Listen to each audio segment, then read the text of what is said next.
আসসালামু আলাইকুম। Hello HSC 2024 শিক্ষার্থীরা, তোমাদের আজকে পদার্থবিজ্ঞান দ্বিতীয় পত্র পরীক্ষা হয়ে গেল। তো শিক্ষার্থী বন্ধুরা, তোমাদের এমসিকিউ কয়টা হয়েছে সে বিষয়ে তোমরা এই ভিডিওটি ক্লিক করেছো।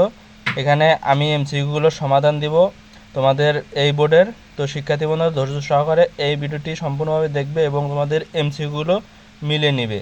তো আমি একটা সেটের এমসিকিউগুলোর সমাধান দিব, তোমরা বাকি সব সেটের এমসিকিউগুলো তোমরা দেখে দেখে মিলে নেবে। তো শিক্ষার্থী বন্ধুরা, তোমাদের তার সাথে একটি কথা বলতে চাই, তোমরা যারা আমার চ্যানেল নতুন অবশ্যই এই চ্যানেলটিকে সাবস্ক্রাইব করে পাশে থাকবে এবং যারা অলরেডি সাবস্ক্রাইব করেছো তাদেরকে অনেক ধন্যবাদ। শিক্ষার্থী বন্ধুরা, এবার তোমাদের এমসিকিউগুলো সমাধান দেব। আমরা প্রতি বছরই তোমাদের এই এমসিকিউগুলো সমাধান সবার আগে দিয়ে থাকি এবং এবছরও সেই নিয়তে তোমাদের এমসিকিউগুলো সবার আগে দেব। তো তোমাদের তার জন্য কি করতে হবে, তোমাদের সবার আগে আমার এই চ্যানেলটিকে সাবস্ক্রাইব করে পাশে থাকতে হবে এবং স্ক্রিনে যে হোয়াটসঅ্যাপ নাম্বার দেখতে পাচ্ছ, এই হোয়াটসঅ্যাপ নাম্বারে তোমরা অবশ্যই প্রশ্নপত্রের ছবি তুলে পাঠিয়ে দিবে। আমরা সঙ্গে সঙ্গেই তোমাদের এই এমসিকিউগুলো সমাধান দিয়ে দেব। তো ধন্যবাদ সবাইকে।